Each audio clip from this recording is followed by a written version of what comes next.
கோவை மாநகர காவல்துறையில் கடந்த 2 வருடங்களாக செயல்படுத்தப்படும் போலீஸ் அக்கா திட்டம் நல்ல வரவேற்பை பெற்றுள்ள நிலையில் அதனை மாநிலம் முழுவதும் செயல்படுத்த தமிழ்நாடு அரசு திட்டமிட்டுள்ளது. அது என்ன போலீஸ் அக்கா திட்டம்? பார்க்கலாம் இந்த தொகுப்பில்.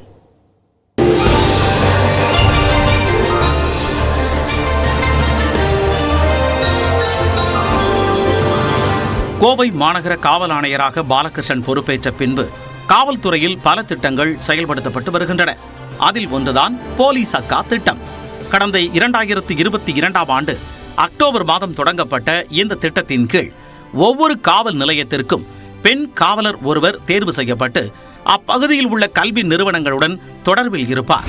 மேலும் மாணவிகளுடன் நட்புறவை ஏற்படுத்தி பாலியல் தொல்லை உட்பட அனைத்து பிரச்சனைகள் குறித்தும் காவல்துறையில் புகார் அளிக்க ஏற்பாடு செய்வார்.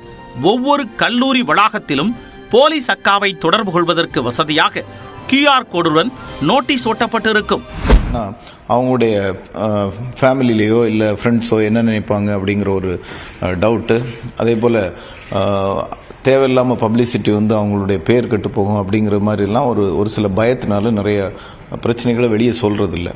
இப்போது போலீஸ் அக்கா என்ன பண்ணுறாங்கன்னா அதை கான்ஃபிடென்ஷியலாக டீல் பண்ணுறாங்க. நிறைய பிரச்சனைகள் சின்ன சின்ன பிரச்சனைகள் ஆரம்பத்தில் சம்மந்தப்பட்டவங்கள வார்ன் பண்ணாலே அந்த பிரச்சனை முடிஞ்சு போகும். ஒரு சில பிரச்சனைகள் முக்கியமாக FIR போடுற மாதிரி ஒரு சிச்சுவேஷன் இருக்கும். இத்திட்டத்தின்படி கல்லூரி மாணவிகளிடம் இருந்து 492 புகார்கள் பெறப்பட்டு 8 புகார்கள் மீது வழக்கு பதிவு செய்யப்பட்டுள்ளது.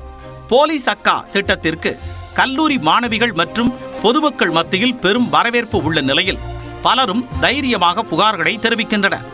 புகார் தெரிவிக்கும் மாணவிகள் தொடர்பான தகவல்கள் ரகசியமாக வைக்கப்படுவதால் அச்சமின்றி தங்களுக்கு ஏற்படும் பிரச்சனைகளை மாணவிகளால் புகாராக கொடுக்க முடிகிறது.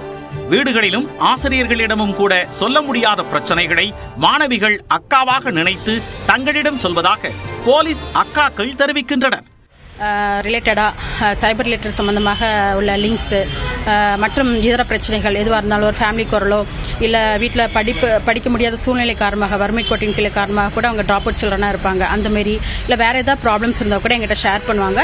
நாங்கள் அதை உடனடியாக ஜுடிஷியல் ஆஃபீஸர் எங்கள் ஆய்வாளர்கிட்ட இதை பற்றி நாங்கள் தகவல் சொல்லுவோம். அதை ரகசியமாக கூட நாங்கள் அதை ஹேண்டில் பண்ணி அந்த பிரச்சனைகள் சுமூகமாக நாங்கள் முடித்துக்கொள்வோம். போலீஸ் அக்காவை பொறுத்த வரைக்கும் 24/7 நாங்கள் வேலை பார்க்குறோங்க. இது சம்பந்தமாக நீங்கள் எந்த நேரத்தில் எப்போ வேணாலும் கால் பண்ணாலும் உடனடியாக நாங்கள் அவங்கள கால் அட்டன் பண்ணி ரீச் பண்ணி அந்த சம்மந்தப்பட்ட இடத்துல போய் சம்மந்தப்பட்ட நபர்களை பார்த்து அவங்களோட பிரச்சனைகளை சுமூகமாக நாங்கள் பேசி முடித்து கொடுக்குறோங்க. இந்த திட்டத்திற்கு நல்ல வரவேற்பு கிடைத்துள்ள நிலையில் தமிழ்நாடு முழுவதும் இதனை செயல்படுத்த தலைமைச் செயலாளர் முருகானந்தம் தமிழக காவல்துறைக்கு அறிவுறுத்தியுள்ளார். நியூஸ் 18 தமிழ்நாடு தொலைக்காட்சி செய்திகளுக்காக ஒளிப்பதிவாளர் கிருஷ்ணனுடன் மண்டல தலைமைச் செய்தியாளர் குருசாமி.